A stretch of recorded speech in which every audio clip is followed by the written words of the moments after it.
যে ২,৫০০ কোনো সন্ত্রাস, চাঁদাবাজি, মাদক, দখলদার, লুটতরাজ কোনো কিছু থাকে দখলদারি ২,৫০০ চলবে না, কোনো অন্যায় ২,৫০০ চলবে না। আমরা আসলে বিএনপির সাথে আছি।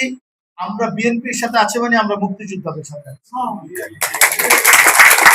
কারণ মুক্তিযোদ্ধার চেতনা বিএনপি অলওয়েজ বহন করে। কারণ এই মহান স্বাধীনতার ঘোষণা দিয়েছেনই তো যে মুক্তিযোদ্ধা, তিনি শহীদ প্রেসিডেন্ট জিয়াউর রহমান, তাই না? আমাদের মাননীয় প্রধানমন্ত্রীর পিতা। আমরা আপনাদের সাথে আছি, আবারও কমিটমেন্ট করছি, আছি, থাকবো। যে কোনো ভালো মন্দ পাশে থাকবে ইনশাল্লাহ। হেল্প করতে হবে, মুক্তিযোদ্ধাদের সম্পত্তি নষ্ট করা যাবে। এটা আমাদের দেশনেত্রী বেগম খালেদা জিয়া, সাবেক প্রধানমন্ত্রী, তিনি দিয়েছেন মুক্তিযোদ্ধাদের। এই দূষণটা এগুলো ধরবে। দখলদারি ২,৫০০ চলবে না, কোনো অন্যায় ২,৫০০ চলবে না, কোনো জুলুম, অত্যাচার চলবে না। আমি আজকে মুক্তিযোদ্ধাদের এই সংবর্ধনা অনুষ্ঠানে আমি কথা দিয়ে যাচ্ছি, ২,৫০০ হবে একটা সম্পৃক্তশীল ২,৫০০ হবে একটা প্রগতিশীল ২,৫০০।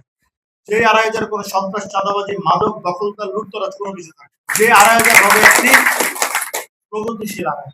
যে ২,৫০০ হবে সবার ২,৫০০। যে ২,৫০০ আমরা সবাই মিলে একসাথে গড়ে তুলবো ইনশাআল্লাহ। যে ২,৫০০ নিয়ে সারা বাংলাদেশ গর্ব করবে, যেন ২,৫০০ বাংলাদেশের মধ্যে একটা থানা আছে, যে থানাটি আসলে একটু ভিন্ন। আমরা সবাই মিলে, মুক্তিযোদ্ধা ভাইয়েরা আছেন, আজকে মুক্তিযোদ্ধাদের এই প্রোগ্রামে আমি আপনাদের কথা দিচ্ছি এবং আপনাদের সবাইকে সাথে নিয়ে আমরা একটা প্রগতিশীল ২,৫০০ গড়ে তুলবো, যেরকম বাংলাদেশ গড়তে চান আমাদের মাননীয় প্রধানমন্ত্রী জননেতা তারেক রহমান।